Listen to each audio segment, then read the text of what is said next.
Across the Park podcast is proud to be sponsored by Globe Gas and Heating. For the best kitchen and bathroom renovations, boiler servicing and repair, and central and underfloor heating in the Northwest, head over to globecentralheating.com and quote Across the Park for a free quote.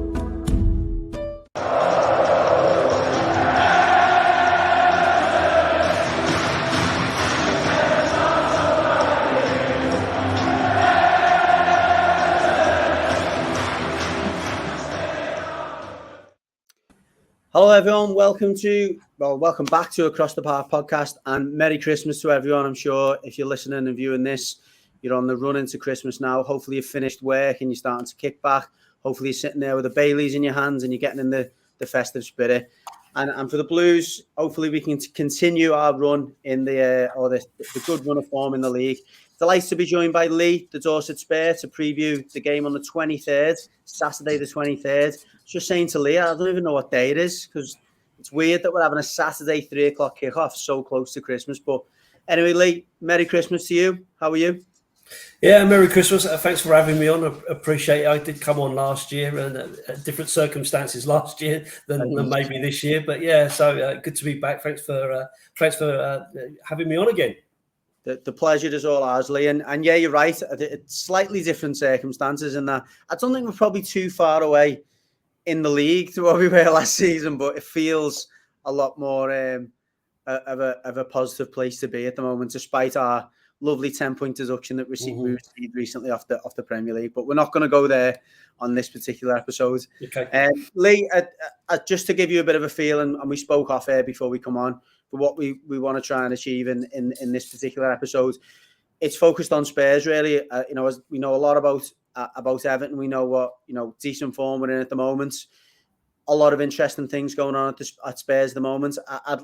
I'd like to say with a degree of naivety, there's a good feeling about the place at the moment on your end, and Ange has brought a very different feel to the way that I guess the team approaches the games, and seems to me that the mentality of the fans, and you seem to be able to take to this team a little bit more at the moment. Is that fair to say?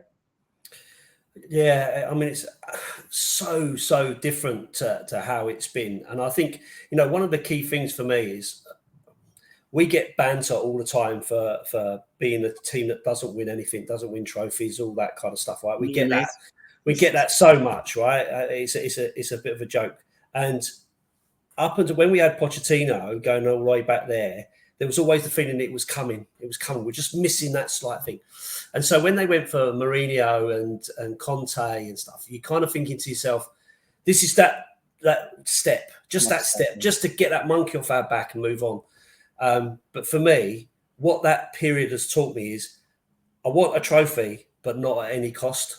That was a cost too much to bear, having to watch drab, boring, terrible football where you're so disconnected from the owner, the manager and everything else, that this with Ange is like an absolute breath of fresh air, something totally different. And it's really shown me how much I've missed kind of having that feeling and that connection with my club. Yeah, because I mean, I grew up on the Spurs of the 90s, and your Sheringham's, Barnby's, Anze and Klinsmann, and you were always a good team to watch. You're always attacking. You go for it, and some you'd win some, you'd lose some. There was 4-3s, there was 3-2s, there was 5-2s, there was everything. But you were always able to compete with the top sides, and the whole Spursy comment. We've had the same probably on a lower level. We've not won a trophy for a hell of a long time. In fact, the last time we did win a trophy, we managed to get one over that team I was talking about in 95 at Elland Road. But yeah, I mean, I'm with you on that sentiment. I think we've it's a little bit weird for us because we've had Carlo Ancelotti, we've had Ronald Koeman, we've had Marco Silva to a certain extent was a little bit of a glamorous appointment for us. We're now with Sean Dyche, and it's not actually what we thought we were going to get. We thought we were going to get this really drab long ball football, and don't get me wrong, it's not total football by any stretch of the imagination, but he's winning football matches, and actually he's doing it in a very Everton way. We're getting stuck in, we're being aggressive, we're first to every ball, we're decent from set pieces, we're very hard to beat, and generally there's a bit of energy about the play. So we both, to a certain extent, both clubs, I think, with these appointments, have almost got back to our roots a little bit. Mm-hmm. So it's nice, isn't it, as a fan, to be able to recognise what you're seeing in front of you. Yeah, absolutely. And as you say, there's a time for different sorts of football and stuff like that. And I think, at this moment in time, it might not be exactly what you want under Sean Dyche, but it's what you probably need, especially with that 10-point deduction and stuff. I mean, you need someone who's going to dig in and build that camaraderie amongst the team and stuff, and get the fans on board to, everyone's in it together. And that's kind of what you probably need at this moment in time to kind of get over that. And I personally think you will. I think you'll get out of it, and that won't do you that as much of a damage as perhaps it felt when it came in. Because you're on a great run of form. I mean, obviously hoping that doesn't continue at the weekend, but you're on a great run of form, and I think that's credit to Dyche and the team around there, and digging in and doing what you need to do. So it's good stuff, really. No, I appreciate it, and again back to Spurs. I think again, as I said, that does, and Ange certainly seems to have brought that feel good factor back to the ground and back to the stadium, and there seems to be that backing from the fans for the team. What, looking back to the start of the season, I guess, to put words in your mouth, you were probably a little bit unsure as to what you were going to get, how low or high the bar could be without Harry Kane. Obviously, with the new manager coming from a different league, with probably something of I wouldn't say anything like a poor reputation, but no real reputation to speak of, having been manager of Celtic in a two-team league, and probably a notoriously weak league. But what are the expectations now that you've seen what you've got at the moment? Again, you're still working within your resources. You've had a lot of injuries as well recently. What are the expectations for Spurs fans now for the remainder of the season? I guess, if you look at the start of the season, like you say, Harry Kane left on the eve of the first game, which was devastating, because you can't take a player like Harry Kane out of a team and believe that you're gonna get better. And then we brought in a manager, and I'd obviously heard of Ange from Celtic, but he wasn't kind of the guy that I was expecting. For me, it was, I got a friend who's a Dutch friend, and he told me all about Arne Slot, and listening to him talking about Arne Slot kind of gave me that idea that would be the better kind of manager for us. So I was kind of like, okay, if it's going to be Arne Slot, and then all of a sudden, Ange Postecoglou comes in, and you're thinking, two-team league, coming from Japan previously, and international football with Australia and stuff like that. And I didn't really know an awful lot about him, but I guess you kind of starting off, you're thinking to yourself, well, if we can get mid-table, and survive and kind of see where we go from here, then that's something. And then when you start listening to him and hearing how he talks, it's almost like a breath of fresh air. Someone kind of being sensible and talking like a proper fan, saying the things that you want a manager to say, rather than all the hype and all the buzz phrases and stuff like that. He talks like a normal person. And that's why I think a lot of fans have related to him, because he doesn't give you loads of all that crap. He says what he thinks. And he talks like that, like I say, like a proper fan of football and stuff. And you think to yourself, well, that's what we needed, that type of thing. And if that's having the best impact on the players, which it seems to have, because you think some of the players that he's working with were already at the club, so, and he's improved those players, made them play together as a team and do this new style of football for us. And I think now the expectation, after going on such a great run, the expectation obviously increases, because we're fickle, aren't we, fans? We're fickle. We think, the sky's the limit, just spend the money and the sky's the limit. But I think what this has shown is you don't need to spend mega money. You just have to spend the right money on the right player. And if you get that right player with the right attitude to fit your way of working, then you've got every chance of getting somewhere. So for me, I said at the beginning of the season, if we could get into European football, then that would be a success for me. If we could give the FA Cup a good run, I'd love that, because for me, I think the FA Cup is fantastic. So, for me, I think if we can get into Europe, I'd be happy with that. Even now, knowing that the top four is within reach, and depending on what sort of run you go on, you could get there. But for me, I think if we get European football, I think that's success for a first season. Because bear in mind, he's only been with us since June, which is mad to think, of how far we've come.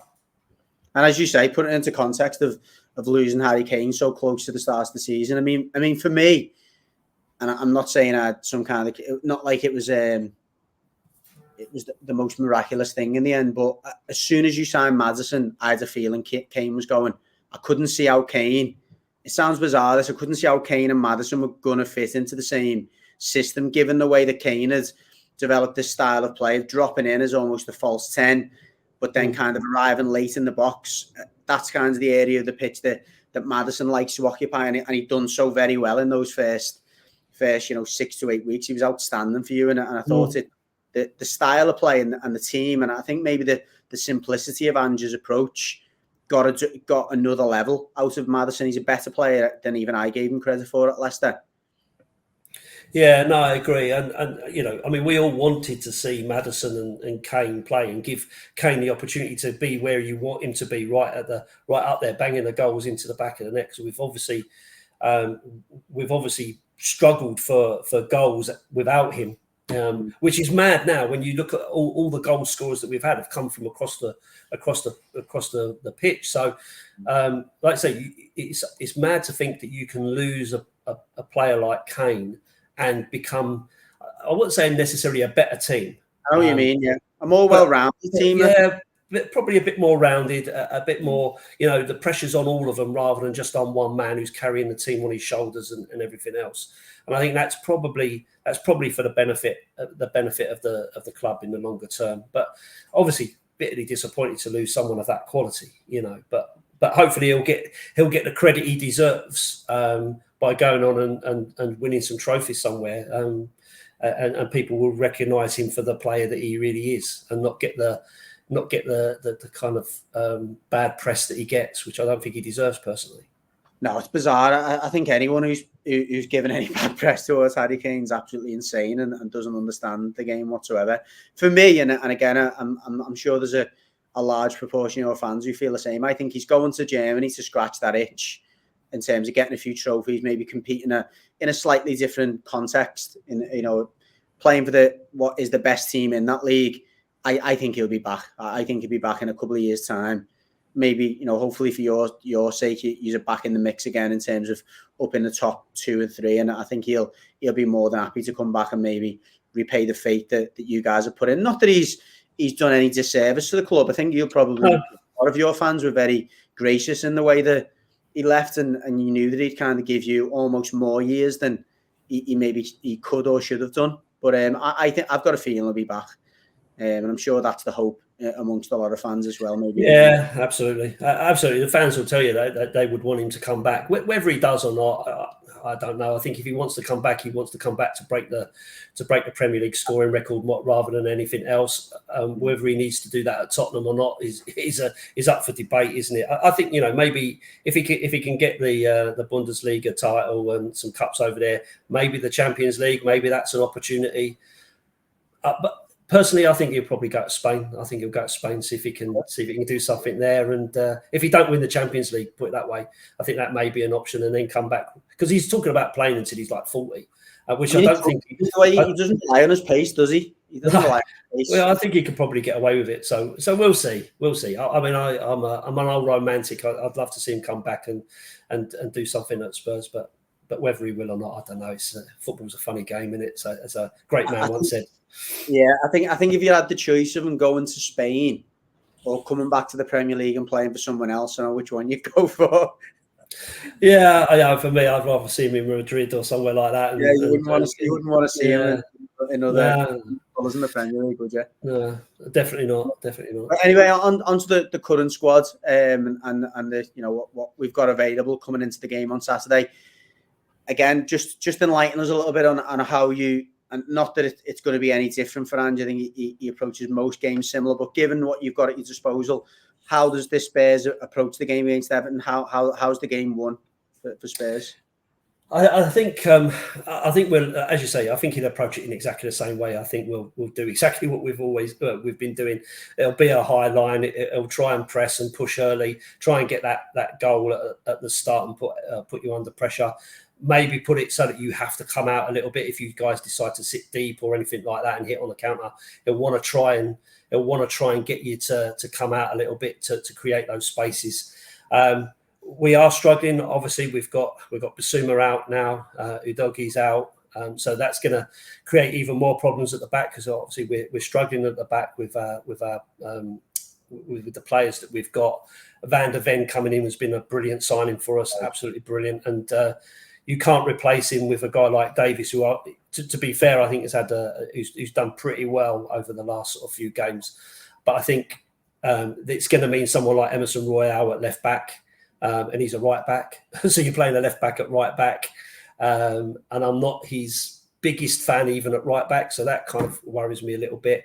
And then in midfield, you're taking out a player like Bissouma and probably replacing him with either Skip or Højbjerg. And again, Højbjerg I think does particularly well, but he's more of a defensive-minded kind of player who's not as comfortable on the ball as maybe Bissouma has. And Bissouma's not been.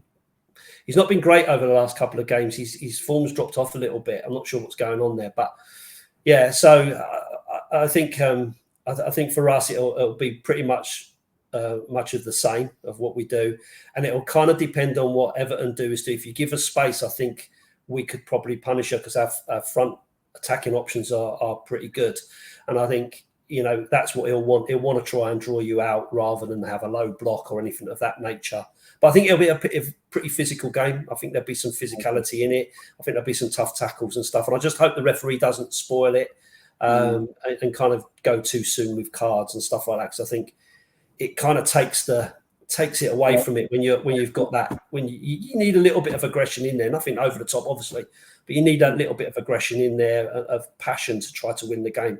Because we're all battling for something. You guys are battling to. I mean, if it wasn't for the deductions, you'd be right up there in sort of 8th or 9th or something like that. So, I mean, it's all to play for from your point of view. And for us, we're trying to get into that top 4 and knock maybe Villa out of that or Man City even, heaven forbid. So, yeah. Yeah, one of the players I obviously want to ask you about, a player who I was a massive fan of when he was at the club, and he seems to have found a little bit of form recently, but has struggled. It's fair to say probably since he joined you, Richarlison. Mm-hmm. What are your thoughts on Richarlison? What's the general perception of Richarlison? And do you think he is someone who you think can maybe still make an impact at Spurs? Amongst the fan base, what I read and stuff like that is pretty split about him. I don't think you can doubt his work rate and his effort. I think that goes without saying. But he hasn't been able to play as an out-and-out striker, obviously because of Harry Kane previously. And then he's obviously had some injury issues, which we probably weren't aware of until he's had his operation. And to come back so quickly after that, I think is a testament to the effort and the commitment from the guy. Luckily, Son has kind of taken that off of him a little bit and kind of kept us going. But I think Ange kind of sees him as that striker, and Son out wide. Having scored 3 goals in the last 2 games has got to be a massive boost for him. And it does show what he's capable of doing. And I think he deserves the opportunity to see this season out, to see where he can get to get his form back and all the rest of it. He's had some mental health issues as well, which he's kind of talked about. So you don't know what's going on behind closed doors for people, do you? So me personally, I think he deserves an opportunity to see what he can do. I'm a fan of him, certainly in his work rate and all that kind of stuff, and in his personality in that. It's just whether he's got the ability to turn in enough goals when that kind of dries up around him, because he will be the focal point. And ultimately, from now, if he's playing as the main striker, he'll be judged on his goals. Left-sided, you can't judge him too much on that. I think, he's playing a different role there. But if he's playing as the striker, you need to judge him on his goal. So fingers crossed, he's on the start of a bit of a role. Let's hope. Yeah, I mean, to be fair, really fair comments there. it's always been something I think that's haunted him, that he's not got enough goals that he should do as a number 9. He's a very different number 9. I think he, as you acknowledged at the start, he does a lot of work off the ball, which at times is it's probably a little bit frustrating. It's like you don't need to be out there. Don't get involved in that. Go and get yourself in the box. And we've both seen at our clubs play, what it takes to be a prolific goal scorer. And generally, it's staying in between those posts as often as possible. And he's a little bit guilty of doing some of the ugly work that he doesn't need to be getting involved in. Yeah. And I hope for him that he somehow that penny drops at some point, because he's got a lot of things in his locker. You see him for Brazil at times and you think, wow, what a player. And I think most half-decent strikers, if you put them up front for Brazil, could probably do a job with the talent they've got around them. However, I do think there's more from him. And I hate it. Not that this is my biggest concern in life, but I hate the thought of a professional hanging up his boots who's put a real shift in throughout his career, but's not really got close to his potential and could easily go into that bracket. Yeah, no, absolutely. And I think, we saw at the weekend with Kulusevski where he kind of crossed the ball, and it was a perfect goal for Richie. That's where you want him. You want him in that position to get that. And we're guilty of that, not crossing the ball enough. Trying to score the perfect goal, walk it in the back of the net, all that kind of stuff. And sometimes you need to get out wide and whip the ball in the box for someone like Richarlison to put it away, because our other players are not those sort of players. Son's not a sort of player that heads the ball kind of thing. He's a player who likes to kind of run into space and take players on. So, Richarlison kind of brings that, and I think if we can get him in that position and get Son and Kulu, putting those balls in, then he's got to have the opportunities, and he's got the quality, as you say. Yeah, no, I think he has, and I hope it turns out for him. If it doesn't, a little bit like Harry Kane, he'd be more than welcome back at Goodison. But we'll see how that pans out. As you say, I think it's a big season for him, isn't it? I think if he doesn't produce the goals this season, then Ange Postecoglou, I'm sure, will be looking for someone in the summer to try and get that 15, 20 goals that you absolutely need from if you're going to be fighting with the top 4. And that's probably something at the moment. Maybe is a little bit of a gap going forwards, but hopefully for his sake, after this weekend, he can kick on and be that goal scorer you need. So Leah, I'm going to ask you for a prediction. You talked to me a little bit about how you'd expect the game to go. There's going to be aggression in there. I personally think there'll be goals. I think with your absentees at the back, and coupled with the fact that if you do suck us out and we get caught up the pitch, I think you will definitely hurt us in behind. But Give us your prediction. So I've been thinking about it quite a bit, because the problem we've had is that we don't really know what we're going to get, because some games we've had some really good opportunities. When you look at the Newcastle game, we banged them in, and then straight after that you get West Ham and you lose 2-1 because of sloppy back passing and stuff like that. So it's going to be a really difficult one to call. I was gonna in my head. I was kind of going with you're sitting on the fence with something like a nice 2-2, which would probably be okay for both teams. We'd kind of both probably take that at this stage. But given how much is on it, I'm kind of edging for. We've been at home. We've got a good record at home. We've got a good record against you guys at home as well. If the crowd are really up for it and the defence can cut out those areas, I'm hoping for something like a 2-1, a nice 2-1 win for us would be what I'm looking for. Fair enough, yeah, and I wouldn't disagree with most of the things you said. I think 2-2 is probably somewhere in that region, and I don't see it being much more than a goal separating either side. To be fair, I think there's a great, in terms of quality, there's a great deal between the squads, but in terms of the current performances and form, I don't think there's a lot between us.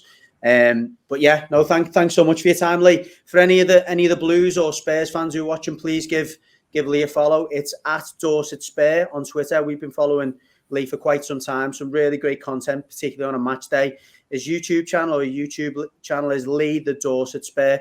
We will tag that in the description as well. So if you want to give him a follow, again, fantastic football content in general. So regardless of whether you're a Spurs fan or just a football fan in general, I love having loads of pages on Twitter that actually give me decent genuine authentic footy content. So great channel to follow, and keep up the good work, Lee. Thanks, mate. I really appreciate you guys having me on. It's great to be back, and hopefully after the end of this game of the weekend, you can go on and smash it out there and stay up in the Premier League. Fingers crossed. Hopefully so, mate, and hopefully we both have a decent run in the FA Cup. Be great to meet maybe towards the end of the later round of that competition. But Lee, again, thanks for your time. Have a fantastic Christmas after the 23rd. And yeah, enjoy the time off if you've got it. Cheers. Thanks a lot, guys.